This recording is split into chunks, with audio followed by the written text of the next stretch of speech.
Gracias, Joaquín. Muy buenas tardes a todos, a todas. Gracias por estar nuevamente unidos y conectados para seguir avanzando en el análisis que desde Cristian Figueres Laichi nos está llevando a una serie de reflexiones sobre temáticas que desde ese texto, yo diría profético para este tiempo, que se nos entregó San Juan Pablo II, es un texto que nos sigue hablando.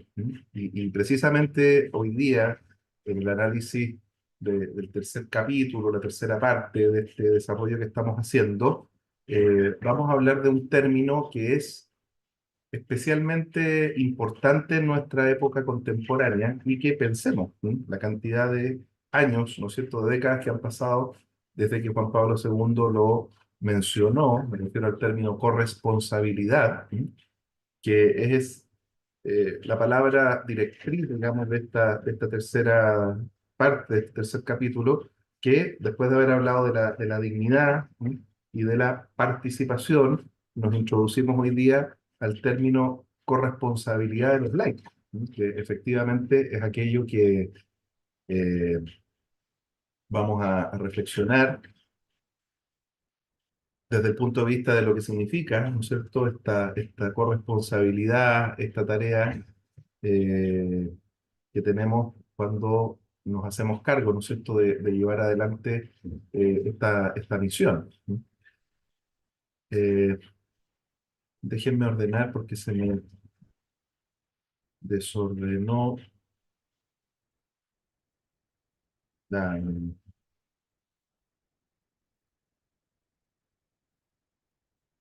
se me desordenó el aparecimiento de las camaritas aquí y me está interrumpiendo. Ah, ¿cómo saco esto?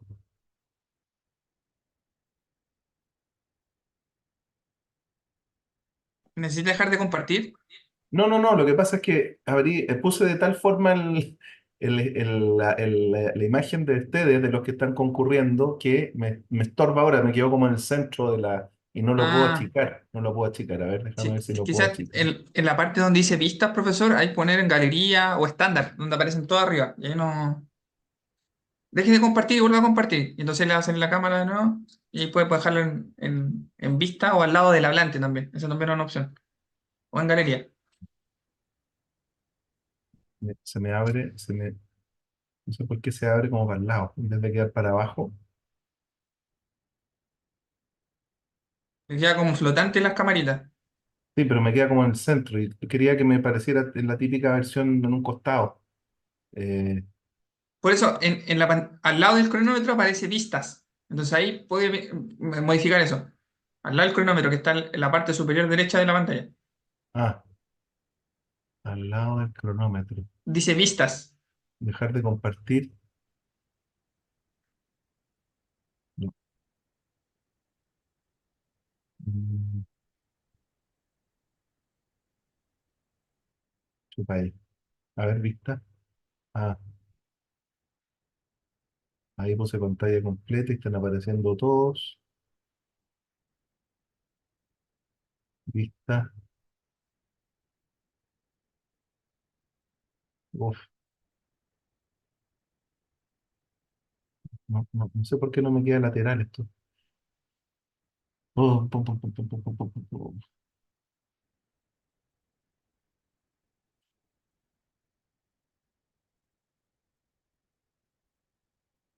Mm,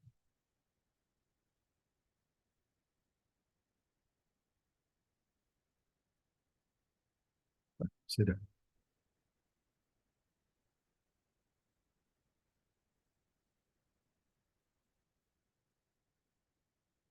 Ya, voy a quedar sin imagen mejor para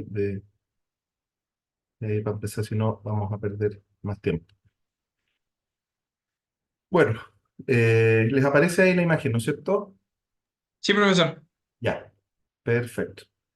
Entonces decía que vamos a avanzar hoy día a este tercer capítulo, tercera parte, tercera sesión, donde se nos va a entregar este término tan relevante, sobre todo para nuestra iglesia actual.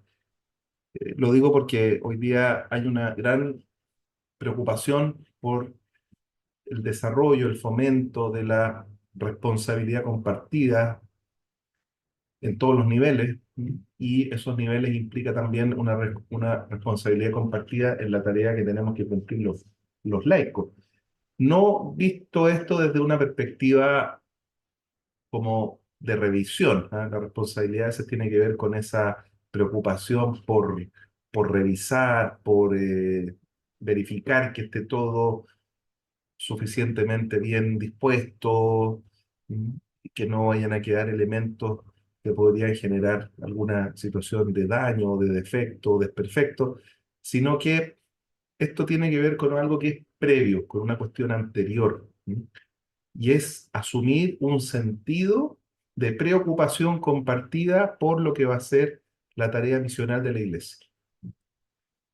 Esa es, me parece, que la perspectiva con la cual eh, Christi Fidelis Laici quiere abordar el término corresponsabilidad, porque como dice precisamente el texto que está asociado a este capítulo, donde habla de este envío que hace el Señor, que nos ha destinado para que vayamos, nos hagamos cargo de esta misión y demos fruto. Esto tiene que ver con una dimensión preparatoria, una dimensión de envío, una dimensión que predispone, que va a ser asumir una responsabilidad hacia la cual se nos quiere enviar.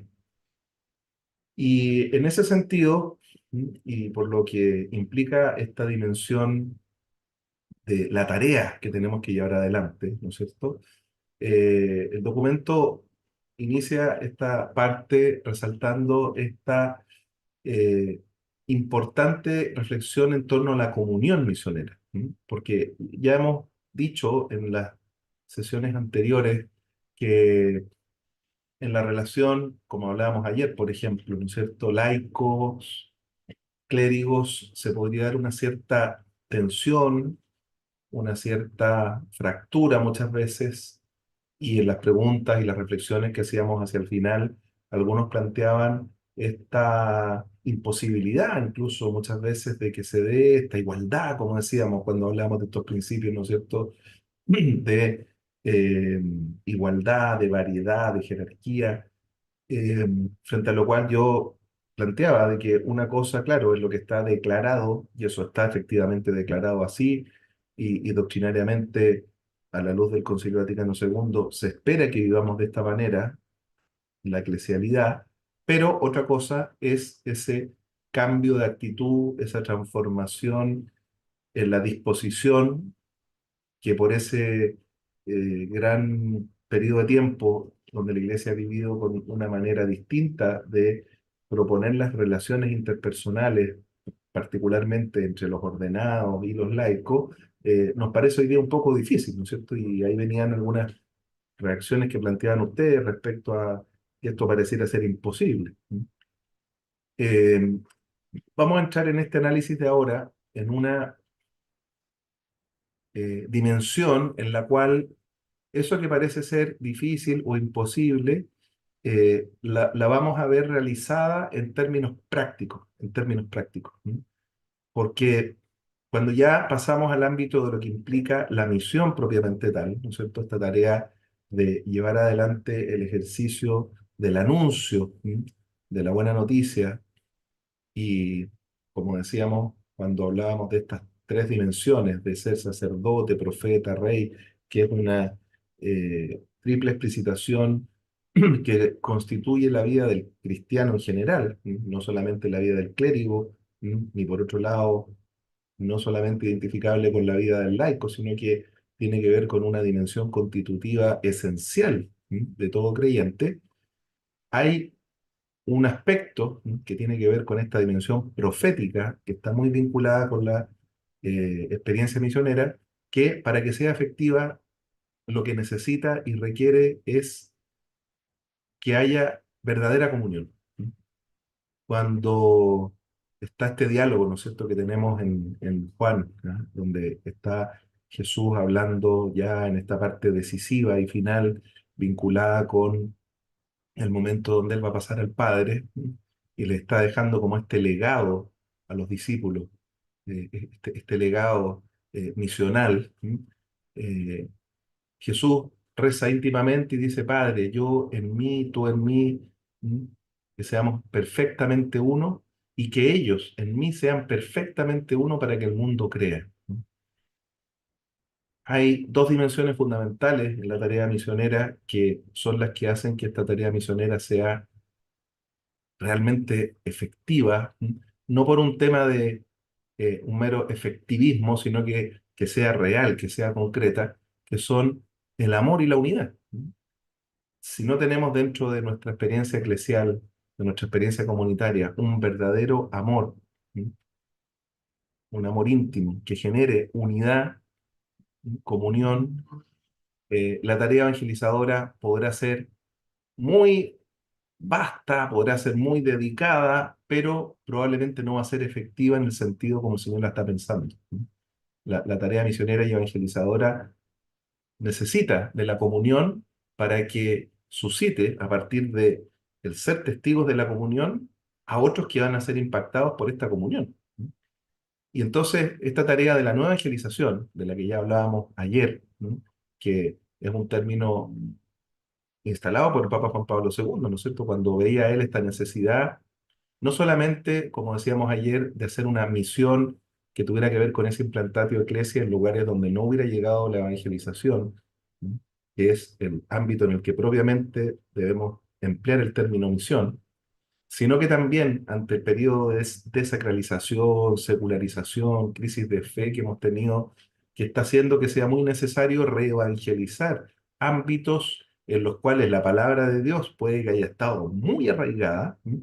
Pensemos, por ejemplo, el ámbito europeo, países como Francia, que era como el signo de la catolicidad en otros siglos, ¿no es cierto?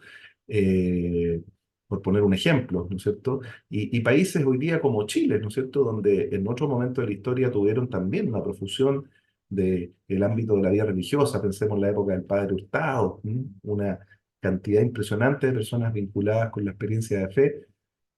Tanto Francia, tanto Chile hoy día son países que podrían ser perfectamente objetos, no de una misión, porque la iglesia ya está implantada, pero sí de una nueva evangelización, de una reevangelización que es importante promover para que efectivamente la iglesia pueda cumplir su misión, que como ya decíamos, tiene que ver con ser sal, luz y fermento en medio del ámbito donde le toca desenvolverse.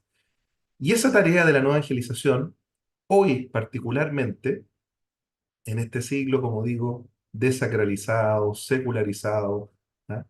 Tiene en los laicos una tarea fundamental, fundamental. Por eso esta nueva evangelización y esto es lo que ya empieza a generar esta justificación del término corresponsabilidad, va a ser una tarea que va a estar a cargo de todos, ¿m? Solteros, solteras, matrimonios, viudos, viudas, todo aquel que en la concreción efectiva del modo como está viviendo la vida laical, eh, es depositario, como ya también decíamos y lo vamos a resaltar siempre, por el bautismo de esta triple disposición de ser sacerdote, profeta y rey, teniendo en este sentido de la orientación misionera una especial importancia desde el punto de vista de lo que es esta experiencia profética, del anuncio, ¿sí? Del anuncio. Un anuncio que, partiendo de la dimensión nuclear, ¿no es cierto?, de la vida de la fe, desde la dimensión litúrgica, ¿no es cierto?, estamos llamados los laicos a asumir esta tarea, con un sentido de clara corresponsabilidad que parte no de aquello que se me ocurre decir a mí, sino que de una fe que primero estoy llamado a confesar, a reconocer, ¿no es cierto? Una fe que estoy llamado a testificar desde el punto de vista de lo que implica esa síntesis, ¿no es cierto? Que es el credo, de alguna manera, la síntesis de la fe, que estamos llamados al mismo tiempo, como dice Juan Pablo II, a celebrarla, ¿no es cierto? Y al mismo tiempo a vivirla. Y entonces, estas dimensiones, sacerdotal, profética y real, que estamos llamados a vivir, van a tener un núcleo, una raigambre que se va a acentuar en esta dimensión litúrgica para que nuestra experiencia eclesial madure efectivamente y desde ahí pueda salir y irradiar en los ámbitos en los cuales sea necesario este anuncio de la buena noticia, que como vamos a ver hoy día se va a acentuar especialmente en algunas dimensiones, ¿no es cierto? En algunas dimensiones, como veremos, tiene que ver con la vida de la familia y en áreas temáticas muy concretas donde hoy día también se está pidiendo y esperando que los laicos seamos verdaderos testigos de lo que es el sentido que debemos encontrar en relación con temáticas que hoy día están siendo puestas especialmente en riesgo en los contextos sociales. El día de hoy voy a tomar algunas, como estamos en un capítulo nuclear, ¿no es cierto?, del texto, voy a tomar algunos párrafos del texto, ¿sí? Estamos en el capítulo tercero, para precisamente resaltar a partir del mismo texto algunos lugares que me parecen importantes para reafirmar aquello que voy a ir diciendo en el discurso, ¿sí? Y precisamente lo que está señalando en este inicio Juan Pablo II es que esta nueva evangelización, ¿sí?, como hemos dicho, que está dirigida no solo a cada una de las personas, sino también a enteros grupos de poblaciones en sus más variadas situaciones, ambientes y culturas, está destinada a la formación de comunidades eclesiales maduras, ¿sí?, maduras, que, como ayer ya decíamos, ¿no es cierto?, sean capaces de participar en consejos, asumir tareas al interior de la comunidad parroquial, tareas de índole litúrgica, tareas que tengan que ver con la dimensión catequética. Hablábamos ayer de lo que a veces cuesta, del punto de vista de lo que puede ser la disposición con la cual nosotros queremos participar como laicos dentro de nuestros ambientes parroquiales, de movimientos o diocesanos, frente a una formación de un tinte clerical, ¿no es cierto?, que está muy presente en tantos sacerdotes hasta el día de hoy, por las razones que decíamos ayer y también estamos diciendo hoy día, pero que sabiendo, como también manifestábamos ayer, que hay un elenco de obligaciones, pero también de derechos que tenemos todos los fieles, fieles laicos en particular, como también decíamos ayer, estamos llamados progresivamente a promover de manera práctica una horizontalización que vaya superando esta mera verticalización con la cual muchos clérigos y también muchos laicos han estado acostumbrados a vivir en el seno de la Iglesia hasta el día de hoy. Eso implica avanzar en la formación de comunidades eclesiales maduras, en las cuales la fe, sigo el texto, consiga liberar y realizar todo su originario significado de adhesión a la persona de Cristo y a su evangelio, de encuentro y de comunión sacramental con Él, de existencia vivida en la caridad y en el servicio. ¿Mm? Y remarco estos tres aspectos finales, ¿no es cierto?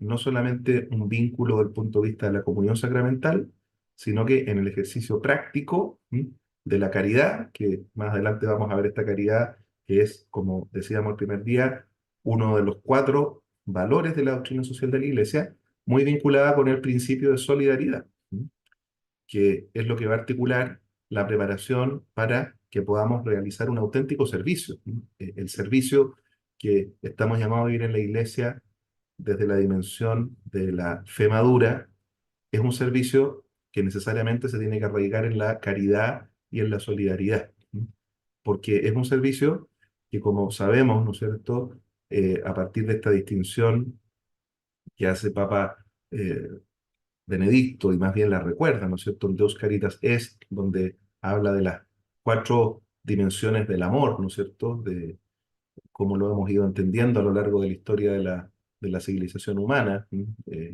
a partir de un amor que es un mero eros, ¿no es cierto?, ese amor de búsqueda atractiva, ¿sí?, con el cual me quiero satisfacer, pasando después por el amor de la filia, ¿no es cierto?, ese amor de amistad, ¿sí?, donde hay un cierto intercambio a partir de intereses comunes, ¿ah? Cómo de ahí podemos pasar a una tercera forma de amor, ¿sí?, que es el amor del agape, ¿no es cierto?, donde ya empieza esa disposición de buscar el bien del otro sin necesidad de esperar algo a cambio, hasta llegar al último y más sublime modo del amor, que es la caridad, ¿sí?, el renunciar a sí mismo por hacer feliz, por hacer pleno a la otra persona, ¿sí? Esa caridad, que es ese valor que tiene en el centro la doctrina social de la Iglesia, y que el Papa Benedicto, de hecho, en Deus Caritas Est, nos ha planteado como la viga maestra de la doctrina social de la Iglesia, cosa que recuerda también en Caritas in Veritate, viga maestra de la doctrina social de la Iglesia, es precisamente el valor que sostiene al principio de solidaridad, que es el principio que nos hace asumir como propias las necesidades de los demás. Ese es el que ejerce la verdadera solidaridad. Por lo tanto, este servicio que se arraiga en la caridad y se proyecta en la solidaridad, estamos llamados, cuando se puede lograr una experiencia de fe en una comunidad eclesial madura, a vivirla en esa dimensión, en una dimensión que implique una entrega verdadera, una entrega que no está esperando nada a cambio y que lo que quiere en el fondo es ejercitar el desgaste de sí mismo para dar la vida al otro. A eso me refiero cuando hablamos de esta connotación de la sal, de la luz y del fermento. Ya lo decíamos ayer. Son signos de cosas que desaparecen para dar sentido, sabor, la sal, desaparece en una cazuela para darle sabor a cada uno de los ingredientes. La luz se va quemando, ¿no es cierto? Eh, Eso que sostiene el surgimiento de la luz para que se pueda dar esta iluminación que le da sentido a la vida de las personas. Si no tenemos luz en nuestras habitaciones, chocamos, ¿m? No visualizamos lo que necesitamos y entonces la luz hay que verla siempre como un servicio, más que como una aspiración a sentirse uno luz para que todos me vean, ¿ah? Al revés, la luz es un servicio para los demás y como decíamos ya en el texto de Lumen Gentium, esa luz no es ni siquiera la iglesia, sino que es Jesucristo, que refleja su luz en la iglesia para que la iglesia sea capaz de reproducir esta luz. Entonces, en esta nueva etapa, ¿no es cierto?, que estamos proyectando, que estamos analizando, donde estamos llamados, insisto, a reconocer este sentido de corresponsabilidad, la formación no solo del clero local, sino también de un laicado maduro y responsable, y por eso que ya lo decíamos ayer y lo estamos ahora manifestando explícitamente a partir del texto. Lo decíamos ayer cuando hablábamos de estos derechos que tienen los laicos también a formarse en una dimensión que no solo tiene que ver con conocimientos espontáneos, ¿ah? Con conocimientos fugaces en torno a doctrina, en torno a conocimientos teológicos, de derecho canónico, de otros ámbitos, sino que conocimiento universitario, un conocimiento formal, que no está llamado a quedarse solo en eso, porque también eso puede ser un gran engaño, ¿no es cierto? Pensar de que porque tenemos conocimiento universitario en algún área, entonces tenemos suficiente capacidad para llevar a cabo cualquier tarea.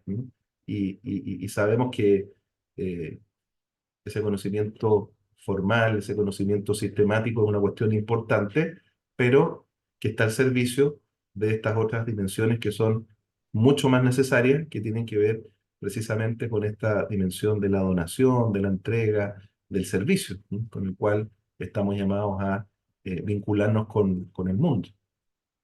Entonces, esta formación, que no es solo del clero, sino también de un laicado maduro y responsable, con la cual se va a ser corresponsable efectivamente de esta tarea, se presenta en las jóvenes iglesias como elemento esencial e irrenunciable de la plantatio ecclesiae, en los lugares donde la iglesia no está establecida.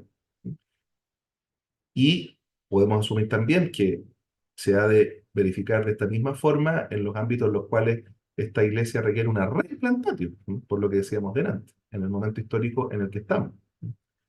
Por lo tanto, de este modo las comunidades evangelizadas se lanzan hacia nuevos rincones del mundo para responder ellas también a la misión de anunciar y testificar el Evangelio de Cristo. Ir por todo el mundo sirviendo a la persona y a la sociedad, nos va a decir San Juan Pablo II, promoviendo especialmente la dignidad de la persona. Y con ello se va a ir introduciendo en lo que decía, son como contenidos temáticos de fondo que están para ser llevados adelante en esta tarea de corresponsabilidad evangelizadora. Y una de las cuestiones que hoy día, pienso yo, está más en juego y es importante recordar y revitalizar desde el punto de vista de qué es lo que entendemos por ella, y es lo que ha hecho precisamente el cardenal Fernández con la motivación del Papa Francisco respecto al documento Dignitas Infinitas, ¿no es cierto? Es eh,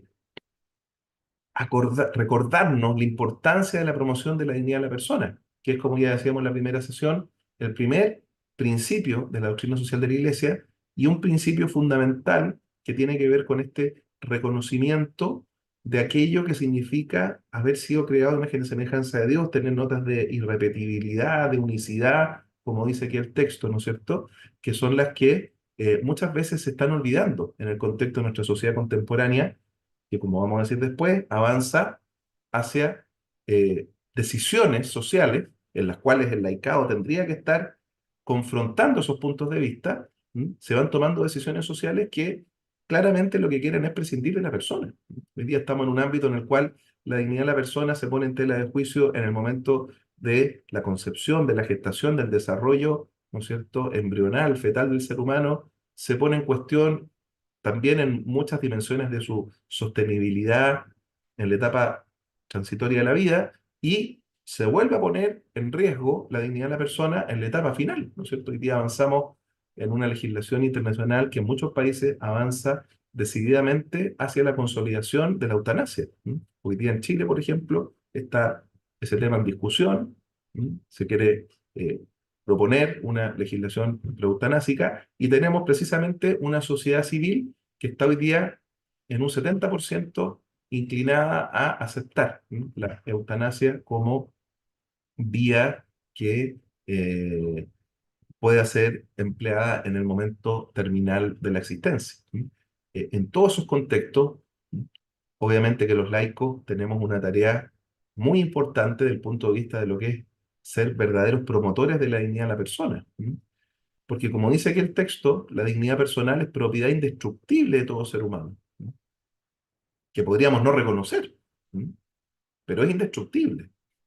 Y es precisamente el término que, por ejemplo, sirvió a que en el año 1948, cuando la sociedad no se ponía de acuerdo, después de la Segunda Guerra Mundial, ¿ah? No se ponía de acuerdo para llevar a cabo la redacción de la Declaración de los Derechos Humanos, que estaba ahí con muchos que querían llevarla adelante. Tuvo que aparecer Jacques Maritain, ¿no es cierto? Un autor que, desde la propia reflexión social de la Iglesia y con todo un trasfondo antropológico y ético cristiano católico, lo que sugiere es precisamente, ante la dificultad que había para lograr ciertos acuerdos a la hora de redactar la Declaración de Derechos Humanos, fue: ¿por qué no usamos el término dignidad como un término transversal que nos permita identificar precisamente aquellos derechos humanos que la declaración no va a ser otra cosa que constatar y no establecer? Porque los derechos humanos son derechos inherentes a la persona humana, ¿ah? Que preexisten antes de cualquier declaración. Y por lo tanto, lo que va a hacer la Declaración de Derechos Humanos en el año 48, a partir del criterio de dignidad, que es el que está en el primer articulado del documento, llevar a cabo un reconocimiento, una constatación, para que la sociedad tenga presente, después de todo eh, el sufrimiento y el escándalo que significó, ¿no es cierto?, los atentados contra los derechos humanos en el momento de la Segunda Guerra Mundial, y particularmente el Holocausto, ¿no es cierto?, que no se nos olvidara nunca como humanidad que el ser humano es digno por sí mismo. Y por lo tanto quedara eso como un signo permanente en la historia de la humanidad, sobre todo desde ese momento en adelante. Sin embargo, como estoy diciendo ahora, desgraciadamente, y habiendo sido una declaración tan importante y teniendo tantas razones para justificar el ejercicio de esa dignidad, hoy día estamos, como decía, ante muchas situaciones donde esa dignidad de la persona humana se está poniendo nuevamente en tela de juicio. Retomo el texto. Entonces, en consecuencia, el individuo nunca puede quedar reducido a todo aquello que lo querría aplastar y anular en el anonimato de la colectividad, de las instituciones, de las estructuras, del sistema. La inviolabilidad de la persona, reflejo de la absoluta inviolabilidad del mismo Dios, encuentra su primera y fundamental expresión en la inviolabilidad de la vida humana. Se ha hecho habitual hablar, y con razón, sobre los derechos humanos, como un ejemplo sobre el derecho a la salud, a la casa, al trabajo, a la familia y a la cultura. De todos modos, esa preocupación resulta falsa e ilusoria si no se defiende con la máxima determinación el derecho a la vida como el derecho primero y frontal, ¿m? La fuente de todos los derechos humanos, condición de todos los otros derechos de la persona. ¿Ah? Este texto, que como digo, estoy tomando estos textos entrecomillados de la propia Christi Fidelis Laici, van haciendo, ¿no es cierto?, una introducción sobre esta dimensión que en esta perspectiva de la corresponsabilidad se torna como una corresponsabilidad que en primer lugar está orientada al reconocimiento de la dignidad intrínseca de la persona, ¿m? Que va a ser su defensa una tarea especialmente laical. ¿M? Y por eso dice que si bien la misión y la responsabilidad de reconocer la dignidad personal de todo ser humano y de defender el derecho a la vida es tarea de todos, ¿m? Algunos fieles laicos son llamados a ello por un motivo particular.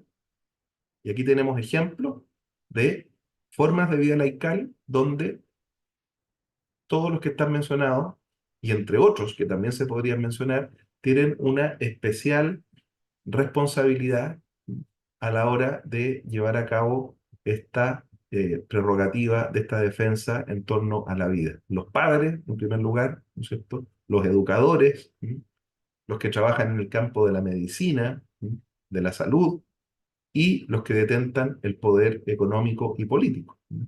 Específicamente aquellos que ejercen la tarea política, que es una tarea prioritaria y fundamental, ¿no es cierto?, de la vida laical, muy resaltada por el Papa Francisco en Fratelli Tutti, ¿m? Donde nos invita a hacer esta mejor política, ¿m? Que esté haciéndose cargo de esta tarea que, como ya lo dice la tradición, desde Aristóteles en adelante, ¿no es cierto? Y lo recuerda el Papa Francisco, no hay tarea más noble desde el punto de vista de la orientación hacia el bien común que la vida política. ¿M?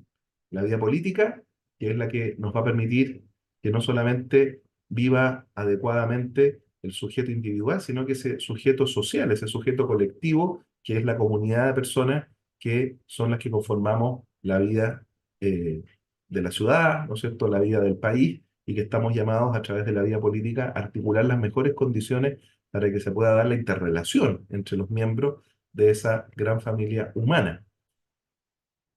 Sigue el texto. El respeto de la dignidad personal, que comporta la defensa y promoción de los derechos humanos, exige el reconocimiento de la dimensión religiosa del hombre. Se empieza a levantar el planteamiento también hacia ese reconocimiento de la dimensión religiosa, que no es esta, dice, una exigencia simplemente confesional, ¿m? Sino más bien una exigencia que encuentra su raíz inextirpable en la realidad misma del hombre. ¿M? Por lo tanto, es una tarea también muy prioritaria en los contextos educativos, en los contextos políticos, en los contextos de la discusión amplia, el que podamos defender este derecho a el ejercicio de la dimensión religiosa del ser humano, que si no se defiende, finalmente lo que termina es cercenando una proyección de crecimiento que es con la cual los seres humanos intentamos finalmente lograr la proyección de nosotros mismos en esa dimensión de trascendencia. ¿M? Y eso no se vive solamente desde una experiencia, como dice Juan Pablo II, confesional, ¿m? Sino que en una dimensión que es una dimensión constitutiva de la vida humana y que va a ser a través de la libertad de conciencia y la libertad religiosa, como sigue el texto, cuyo reconocimiento efectivo está entre los bienes más altos y los deberes más graves de todo pueblo que verdaderamente quiera asegurar el bien de la persona y de la sociedad. La libertad religiosa, exigencia insuprimible de la dignidad de todo hombre, es piedra angular del edificio de los derechos humanos y por tanto es un factor insustituible del bien de la persona y de toda la sociedad, así como de la propia realización de cada uno. Estas dimensiones, ¿no es cierto?, de lo que implica el ejercicio de esta corresponsabilidad que debemos tener en todos estos ámbitos que se están abriendo, desde el punto de vista de el cuidado por la vida, el cuidado y la atención por este crecimiento espiritual que estamos llamados a ejercer los seres humanos, va a tener, como sigue diciendo el texto, en la familia el lugar, el nicho, el ámbito, como no lo dice en este texto, pero sí lo dice, por ejemplo, el Compendio de la Doctrina Social de la Iglesia, donde habla de la familia como sujeto social primario. A mí me gusta hablar también de la familia como sujeto cultural primario, ¿ah? Por el sentido que tiene el término cultura, que es más rico que la mera sociabilidad, porque la cultura lo que implica es toda la dimensión ética, ¿no? De el conjunto de valores que se van asimilando, se van acumulando por parte de una persona o de una comunidad de personas, ¿m? Que es lo que va haciendo que no solamente hablemos de vinculaciones sociales, sino vinculaciones culturales, ¿m? Lo que implica interrelación social, pero traspasada por valores, ¿no? Que es lo que le da en el fondo contenido a la cultura. ¿M? La cultura no es otra cosa que un depósito de valores que asimila, acumula una persona, una familia, una sociedad, que en la medida de que se distinguen esos valores es la cultura que vamos a tener. Dime cuáles son tus valores y te diré qué cultura tienes. Y en ese contexto, la familia es un sujeto social o un sujeto cultural que en el ámbito de la vida social tiene un rol primero y relevante. Y de ese modo titula el subtítulo Cristi Fielis Laici cuando empieza a hablar de la familia como primer campo en el ejercicio social. Y lo que nos plantea es que efectivamente la familia es una célula fundamental de la sociedad, que hoy día está siendo atacada de distintas formas. eh, Hay muchos intentos, ¿no es cierto?, sobre todo de comprensiones políticas más integristas o de carácter totalitario, que precisamente ven a la familia como un obstáculo. Eh, y la familia, como sujeto primario de la doctrina social de la Iglesia, va a tener un rol tan relevante porque precisamente después del ser humano en su individualidad es la primera estructura social que es la que se va a hacer cargo de, como voy a decir más adelante, la transmisión de todos los elementos de valor, los elementos de fe, y donde esta familia, articulada con otras familias, va a generar lo que llamamos en doctrina social de la Iglesia, ¿m? Los cuerpos intermedios de la sociedad, que son los que prioritariamente tenemos que dejar desarrollarse a la luz de lo que establece el principio de subsidiariedad, ¿no es cierto? Que dice que el Estado debe generar el marco de condiciones sociales para que sea la familia y los demás cuerpos intermedios los que vayan tras sus fines específicos que quieran desarrollar en libertad, en justicia, en participación, ¿m? Y que solamente cuando estos cuerpos intermedios, y la familia es el primero, no puedan lograr estos objetivos, entre entonces el Estado para que, subsidiando, pueda lograr satisfacer y complementar aquello que la familia y los cuerpos intermedios no han podido lograr. Por eso digo que los sistemas totalitarios que quieren no reconocer, ¿no es cierto?, esta dimensión primaria de los cuerpos intermedios y quisieran ser ellos los únicos encargados y responsables de la dimensión educativa, económica, política, etcétera, el primer obstáculo que tienen siempre es la familia, ¿no es cierto? Esta familia que se tiene que organizar como cuerpo intermedio, de la cual van surgiendo las asociaciones y las otras realidades intermedias, que son las que le dan sustrato, contenido eh, intermedio a la organización del Estado, para que efectivamente no hablemos solamente de ese Estado magnánimo que lo absorbe todo. Esta familia entonces, ¿m? Que es cuna de la vida, del amor, en la que el hombre nace y crece, eh, se ha de reservar a esta familia como comunidad, ¿m? Una solicitud privilegiada, sobre todo cada vez que el egoísmo humano, las campañas antinatalistas, las políticas totalitarias y también las situaciones de pobreza y de miseria física, cultural y moral, dice Juan Pablo II, además de la mentalidad hedonista y consumista, hacen cegar las fuentes de la vida, mientras las ideologías y los diversos sistemas, junto a formas de desinterés y desamor, atentan contra la función educativa propia de la familia. Por eso la familia va a tener un rol tan importante, va a ser entendida no solamente por este documento, sino que por muchos otros. Aquí pongo algunos ejemplos, ¿no es cierto? Centésimo Anus, la famosa Familiaris Consorcio, que es reconocida también antes de Amoris Laetitia como la Carta Constitucional en materia de familia, la Carta de los Derechos de la Familia, un documento poco conocido a veces, pero muy importante.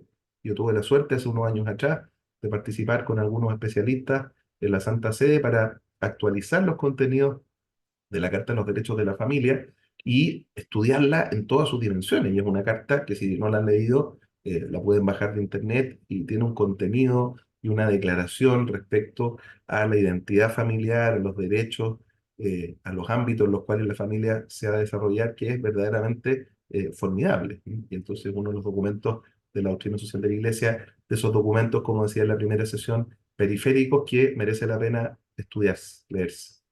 Bueno, esta familia, que es primera estructura fundamental de lo que llamamos la ecología humana, ¿no es cierto? Ese ámbito del ecos, ese ámbito del hogar humano, que va a ser lugar especialísimo, sobre todo en el ámbito de nuestra vida laical, para la transmisión de valores que conforman a la persona, y en relación a la cual, como ya lo decía y lo resalta Familiares Consorcio, las demás sociedades han de subordinarse subsidiariamente a esto. La doctrina social de la Iglesia mira de esa forma la importancia de la familia. Todos los otros cuerpos intermedios, atención, incluyendo a la Iglesia, deben subordinarse subsidiariamente a la familia. La familia es la que tiene la prerrogativa desde el punto de vista formativo, de responsabilidad en la transmisión de valores, y por lo tanto las escuelas o colegios, las universidades, la iglesia, todos los cuerpos intermedios que van hasta llegar al Estado, tienen que subordinarse subsidiariamente a la familia. Por eso hablamos siempre, ¿no es cierto?, en los contextos eh, políticos de lo que llamamos el derecho y deber preferente de los padres, que somos los que tenemos esa especial y primerísima responsabilidad respecto a la transmisión educativa, la transmisión en la fe, la transmisión de los contenidos culturales que queramos transmitir a nuestros hijos. Y entonces, esta familia, a la luz de Christi Fidelis Laici, tiene que ser efectivamente formada, respetada, porque gracias a ella es como vamos a encontrar el programa operativo, completo y orgánico de la actuación social que se puede desprender de la misma. Y por eso que es tan importante la defensa del hogar, ¿no es cierto?, que es el ámbito de lo que llamamos iglesia doméstica, donde como una verdadera escuela es que se van a entregar los primeros criterios de formación. La escuela del más rico humanismo, como dice Gaudium et Spes, ¿ah? Sobre todo pensando que los seres humanos nacemos de manera inmadura, nacemos de manera precoz, ¿ah? Los caballitos, los animales, a medida que nacen, ¿no es cierto?, al poco rato, la yegua, la progenitora de ese animalito los lame, y estos animalitos se paran como un caballito, y al poco rato el mismo conecta con las ubres, ¿no es cierto?, de la progenitora, y se pone a seguir a la manada, y ahí se va. Eh, un poco más lento, pero también ocurre eso con los primates superiores. Pero en el caso del ser humano, los seres humanos, como dicen varios autores, ¿no es cierto?, nacemos de manera intencionadamente inmadura. ¿Mm? Como dando a entender, naturalmente, que se requiere un entorno natural primario, que es el entorno familiar, que se va a hacer cargo de todo, de la alimentación, de la defensa, de la humanización, de la valoración, de la entrega de una serie de contenidos que no ocurren en un rato, en un mes o en un año, sino que en muchos años, ¿m? Muchos años, que son los que hacen necesario que ese proceso de humanización vaya teniendo a la familia como ese lugar primario, ¿no es cierto? Donde finalmente lo que se va a aprender, son, como dice el catecismo, todos aquellos elementos que nos van a permitir el desarrollo humano, el desarrollo en sociedad, ¿m? La paciencia y gozo en el trabajo, las actitudes, ¿no es cierto?, de paciencia, de gozo, el amor fraterno, el perdón, ¿ah? Incluso reiterado, la apertura a la experiencia del culto divino, y la entrega a la propia vida. Todos esos son elementos que aprendemos en la familia, y que cada vez más, y ustedes lo deben saber, ¿no es cierto?, por la cantidad de estudios que se muestran en distintos contextos, hacen que los padres o a quienes puedan estar cumpliendo un rol de reemplazo paterno, materno, en los casos en los que ellos no se dé, van siendo elementos eh, fundamentales en el proceso de formación de los hijos. No por casualidad, habitualmente hay una reiteración de la vocación, ¿no es cierto? Un padre médico tiene hijos médicos, un padre abogado, hijos abogados, una madre también que tiene una dedicación por una determinada tarea, va suscitando muchas veces eh, la proyección de esa vocación en el ámbito de los hijos o las hijas, porque son ellos los que efectivamente van reconociendo en esa actividad que vamos realizando los padres como aquello que ellos también quisieran para su propia vida. Y este es un sujeto social, insisto, en estas dimensiones del análisis familiar que las proyecta Juan Pablo II, algunos de estos términos no los desarrolla suficientemente, otros sí, pero como estamos aquí en un curso que tiene que ver con una actualización de estos elementos de Christi Fidelis Laici, por lo tanto, nos metemos también en temáticas que desde Christi Fidelis Laici las podemos llevar al presente, como voy a mencionar abajo, respecto a, por ejemplo, todo lo que podría implicar una reflexión de la familia en torno a el resguardo que se tiene que hacer en la formación para prevenir intentos ideológicos como el de la teoría de género, ¿no es cierto? Que es una temática que reflexiona la doctrina social de la Iglesia hoy y que Juan Pablo II no la tenía adelante en el momento de publicar Christi Fidelis Laici, es uno de los temas que hoy día debería ser de especial preocupación para el ámbito de la familia. ¿Sí? Que como decíamos es un sujeto social primario que tiene una base natural, ¿sí? Desde el punto de vista de su constitución, pero que se va enfrentando a una serie de productos culturales, ¿sí? Que hoy día, particularmente desde la irrupción eh, muy beligerante de la teoría de género, de identidad de género, de ideología de género, hay distintas formas de entenderla. Yo la he podido estudiar ya hace más de 10 años, es una de mis áreas de investigación de mayor interés, porque además veo que todo el análisis de la reflexión antropológica del siglo XXI va a estar de alguna manera en torno a lo que implica esta reflexión sobre la teoría de género, ¿m? Que como decía también el Papa Benedicto, es hoy día el gran tema antropológico de nuestro tiempo, ¿no? Hoy día la doctrina social tiene una temática central que es el tema de la definición antropológica de la identidad, ¿no? Que después se termina por eh, explicitar en todo lo que significa esta reflexión en torno a la teoría de género, ¿no? Entonces, bueno, es un ejemplo de producto cultural, ¿no? Que lo menciono como tal, que pretende fundar, ¿no es cierto?, la comprensión de la familia desde una perspectiva que va restando el significado objetivo que podemos reconocer en la sexualidad, en las interrelaciones personales, ¿no? Y por tanto, la familia es un sujeto social que desde la comprensión sacramental del matrimonio, ¿no? Tiene que enfrentar y dar respuesta intrafamiliarmente y extrafamiliarmente también a temáticas que hoy día son cada vez más presentes y que generan algún tipo de complejidad y de debilidad en el tejido social.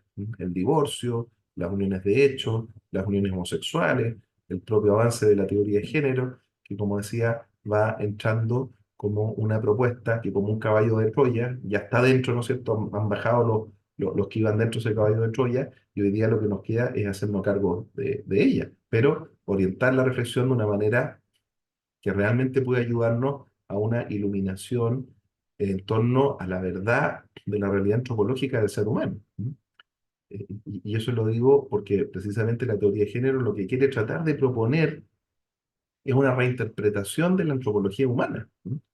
Donde la comprensión de la sexualidad biológica, ¿sí?, que se debiera identificar también con la sexualidad psicológica, marcan una diferencia con lo que va a ser la sexualidad sociológica, el modo como ese ser humano se puede querer manifestar, ¿sí?, aunque eso no tenga correspondencia con su identidad biológica, ¿sí? Y ahí es donde se va a abrir toda esta propuesta, ¿no es cierto?, de distintos géneros. Hoy día hay autores que hablan de que muchos están proponiendo hasta 112 géneros, ¿no es cierto?, que se siguen buscando algunos de ellos a través de la teoría queer, ¿sí? Y que sigue eso generando, obviamente, una situación muy compleja desde el punto de vista de lo que es la identificación antropológica del ser humano, que según la revelación ha sido creado varón y mujer. ¿Sí? Ese es el dato del Génesis, ¿no es cierto? Una comprensión binaria de la identidad humana, ¿sí?, que se pone en tela de juicio por una comprensión que abre, como digo, hasta 112 géneros, que es lo que hoy día está planteando esta propuesta. ¿Sí? Entonces, claro, las familias como sujetos de la vida laical, ¿no es cierto?, que tienen una especial responsabilidad en estas temáticas, van a tener en relación con estos temas y con otros de importancia, y ayer algo yo ya adelantaba sobre esto, la importancia y el rol preponderante para fundar asociaciones que pueden cumplir diversas tareas vinculadas con la proyección de la vida social familiar. Ayer hablábamos de la asociatividad, ¿m? Como un derecho que se propone para todos los miembros de la Iglesia y especialmente para los laicos, y que es un derecho que los laicos tenemos que ejercer, ¿no es cierto? Este rol asociativo, porque muchos objetivos que nosotros quisiéramos buscar no los podemos conseguir por sí solos, ¿no es cierto? Aunque haya un intelectual muy reputado, ¿m? O una persona que pueda tener ideas, ¿no es cierto?, formidables desde el punto de vista de la interacción con el medio, ¿no es cierto?, con el medio ambiente, etcétera. Las personas individualmente consideradas poco pueden hacer. Y por lo tanto el rol asociativo, la dimensión asociativa es muy importante para poder conseguir fines que tengan un mayor alcance. Aquí pongo ejemplos en el ámbito familiar de formas de vinculación asociativa que claramente están orientadas hacia un resultado favorable como lo han demostrado estas instancias. Y donde el tema de del reconocimiento de esta primera sociedad natural que tiene como base el matrimonio, que es una institución que también está muy afectada y vilipendiada. No podemos hablar mucho de ella acá porque no tenemos tiempo para hacerlo, pero es una de las temáticas que yo también considero son más de necesario estudio y defensa en este tiempo. Una de las asignaturas que yo estoy en la universidad es matrimonio y derecho matrimonial, a mi formación como canonista, y precisamente el comprender, ¿no es cierto?, a la luz de la teología del cuerpo del mismo Juan Pablo II, a la luz de la comprensión de Gaudium et Spes, a la luz del derecho canónico, la naturaleza del matrimonio con sus bienes, ¿no es cierto?, de buscar como fines propios el bien de los cónyuges, la generación, la educación de la prole, es una institución, ¿no es cierto?, un sacramento muy importante que lo que va a permitir es esa estabilidad diacrónica de la familia, esa estabilidad en el tiempo. Hoy día también está siendo por tantas personas rechazados porque lo que quieren es vivir experiencias fragmentarias de emoción, experiencias momentáneas, ¿no es cierto?, de vinculaciones afectivas que no necesariamente generan estados de permanencia en el futuro. Y por eso hoy día hay tanta reticencia a el matrimonio, eh, y ya no solo el matrimonio canónico, sino que también el matrimonio civil. Hoy día los estados poco a poco van avanzando merced de esta misma situación que les decía en un principio, de sacralización, de cristianización, crisis de fe, en la cual estamos nosotros, en los países se va avanzando progresivamente hacia eh, regulaciones de uniones civiles, ¿ah? Cada día menos matrimonios canónicos, menos matrimonios civiles, y una gran ejercitación de la convivencia, y donde muchas veces lo que se va encontrando también es que hay más divorcios que matrimonios. En Chile hoy día, por ejemplo, está ocurriendo esa realidad. Hay más número de actos de divorcio en los tribunales civiles que celebración de matrimonio, que cada día son menos. Entonces, es una temática que también del punto de vista del ámbito de la vida laical es muy importante de tener presente y que nosotros debiéramos también promover, ¿sí?, del punto de vista del ejercicio eh, familiar y social. Desde la familia, como decíamos, nosotros es donde tenemos efectivamente la posibilidad de pasar a una efectiva formación en la caridad, ese valor fundamental, y en esa proyección que mencionaba antes, a la solidaridad, a la solidaridad. Porque efectivamente los seres humanos, en el contexto de la familia, es donde podemos recibir esta especial formación que se proyecta desde estos rasgos, desde estas características que mencionaba adelante, que se van dando de manera connatural en el ámbito de la vida familiar, hacia una proyección en el contexto de la vida social. Y esta proyección hacia la vida social es la que va permitiendo que los seres humanos, a partir de la experiencia familiar, vayamos introduciéndonos con sentido de responsabilidad, con sentido de hacernos cargo del medio y del entorno en el que estamos, de tareas que finalmente se van a plasmar en el ejercicio de la vida política. Pero para esa vida política adecuada necesitamos ese ejercicio de la vida familiar que se proyecta en esas dimensiones y que va a tener como objetivo final, y aquí ya me voy acercando hacia el término, y ya sé que hay algunos de ustedes que están pidiendo la palabra para plantear sus preguntas y pasaremos a ello a continuación. Todo esto finalmente orientado, como va a decir Juan Pablo II al final de este capítulo, a una tarea de evangelización de la cultura, finalmente. No estamos hablando de una evangelización, de una nueva evangelización que tenga solamente dimensiones de un anuncio circunscrito, específico del Evangelio, sino que un Evangelio que tiene la tarea de permear la vida cultural, una cristificación de la cultura, que va necesitando, desde la interpretación que podríamos hacer del cristianismo, cada vez más esa inserción efectiva, como decía, cultura es depósito de valores que son los que podemos proyectar desde nuestra experiencia cristiana. Porque, como dice Juan Pablo II, frente al desarrollo de una cultura que se configura como escindida, como rota, como fracturada, no solo de la fe cristiana, sino incluso de los mismos valores humanos, como también frente a una cierta cultura científica y tecnológica impotente para dar respuesta a la premiante exigencia de la verdad y de bien que arde en el corazón de los seres humanos. La Iglesia es plenamente consciente de la urgencia pastoral de reservar a la cultura una especialísima atención. Y en esa tarea de la formación en los contextos culturales, de la formación en el ámbito valórico, de la formación en todas las dimensiones que mencionábamos delante, donde hablábamos de las tareas, ¿no es cierto?, médicas, las tareas políticas, las tareas económicas, las tareas que tienen que ver con esa proyección con la cual se hace presente la importancia de los laicos en la inserción de esa vida cultural. Bueno, es en esos ámbitos donde nosotros tenemos una especial misión desde el punto de vista del ejercicio de nuestra vocación laical. Eh, por lo que decía desde la primera sesión, ¿no es cierto?, que no nos confundamos pensando que el ejercicio de la vida laical tiene que ir tras la lógica de una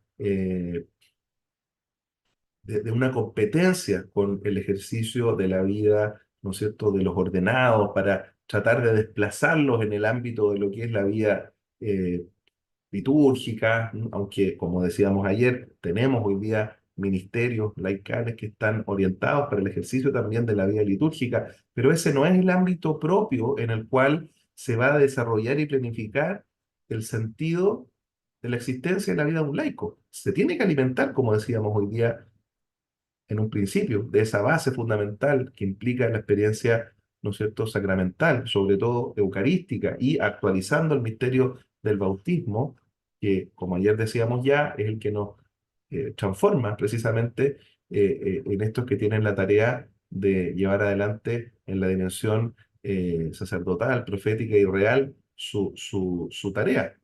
Pero el ámbito más propio y que espera, y por eso decía el inicio de esta presentación, ¿no es cierto?, esta cantidad de obreros que vayan dirigidos a la mies, donde necesitamos esta vinculación con la vid, es el ámbito de la vida civil, ¿no es cierto?, de la vida civil, donde en tantas dimensiones se va haciendo cada vez más necesario que el testimonio de los laicos sea el que vincule a las personas con la experiencia de trascendencia.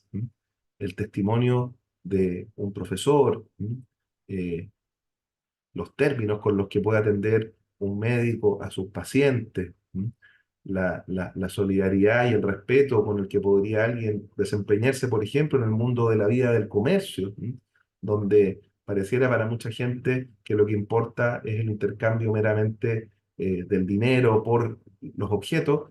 Si en esos ámbitos, imaginemos, hay un laico que esté transmitiendo criterios de dignidad, criterios de solidaridad, criterios de respeto, obviamente que las relaciones humanas serían totalmente distintas. Y entonces se nos olvida que en todos esos ámbitos concretos de la vida secular es ahí donde está principalmente la tarea de los laicos como agentes de transmisión de valores, ¿m? En el seno del ámbito de la cultura, ¿m? En el cual estamos llamados a dar testimonio, a dar garantía, a dar proyección de nuestra esperanza. Entonces, termino con esto, la reflexión en torno a este capítulo, ¿no es cierto? Este tercer capítulo, que me parece que nos eh, hace muy presente, ¿no es cierto?, esta dimensión de esta efectiva, como decíamos en un principio, corresponsabilidad con la cual los laicos estamos llamados a asumir nuestro rol. ¿M? Ayer alguno decía, esto pareciera ser finalmente una declaración de buenas intenciones, porque al final quienes tienen como el sartén por el mango son aquellos que ejercen el orden, ¿no es cierto? Que tienen la responsabilidad. Pero veamos ahora la enorme cantidad de ámbitos, de situaciones y de tareas donde ahí probablemente no va a haber ni siquiera interés por parte de los clérigos de asumir los roles que se están presentando para el laico. Y muchos laicos, por no entender cuál es su verdadera vocación, están dejando ante una gravísima omisión todos estos ámbitos de la cultura sin ser evangelizados. Entonces, los exhorto a que seamos verdaderamente agentes evangelizadores en estos ámbitos seculares donde claramente los clérigos no llegan y hoy día, aunque quisieran, quizás la misma sociedad no los dejaría entrar, ¿m?